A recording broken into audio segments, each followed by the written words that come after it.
আমার শরীরের উপর দিয়ে রোলার চালানো হয়েছিল। আমার শরীরের মাংসগুলোকে থেতলে দেওয়ার জন্য তারা এই রোলিং করেছিল আমার শরীরের উপর দিয়ে। তারা আমাকে কারেন্ট শক দিয়ে, বিদ্যুতের শক দিয়ে আমার শরীরের অঙ্গ প্রত্যঙ্গগুলোকে পঙ্গু করে ফেলতে চেয়েছিল। আমাকে তারা দীর্ঘক্ষণ ঝুলিয়ে রেখে, যতক্ষণ পর্যন্ত সেন্স থাকতো আমাকে ঝুলিয়ে রাখা হতো, আবার নামানো হতো, আবার সেন্স ফিরে আসলে আবার ঝুলানো হতো।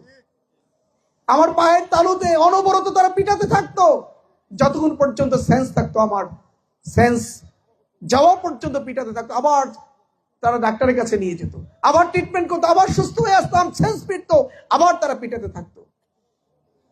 এভাবেই 57 দিন আমার উপরে জুলুম চালানো হলো।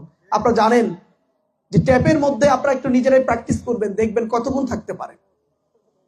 বাথরুমের ট্যাপ ছেড়ে দেবেন, আর মাথায় মুখে গামছা বাঁধবেন, আর ওই অবস্থা ওই ট্যাপের নিচে মাথাটা একটু দিয়ে দেখবেন যে কি হয় আপনাদের জন্য। এই জুলুমটা আমার উপরে চালানো হয়েছিল, এই নির্যাতনটা আমাকে দিয়ে করানো হয়েছে। মুখে গামছা বেঁধে দিয়ে ওই ট্যাপের নিচে ট্যাপ ছেড়ে দিয়ে আমার নিঃশ্বাস যেন বন্ধ হয়ে যায়, আমি যেন চিৎকার করি, এভাবেই তারা আমার উপর জুলুম চালিয়েছে।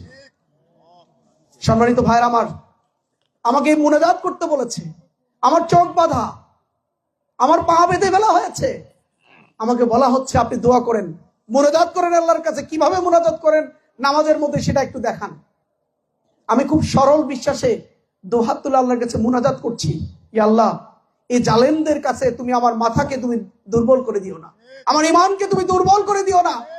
আমি যখন আল্লাহকে ডাকছি, আল্লাহর কাছে যখন আমি ফরিয়াদ করছি, তখন এই দুহাতে তারা রোলার গুলো দিয়ে অনবরত পিটানো শুরু করলো।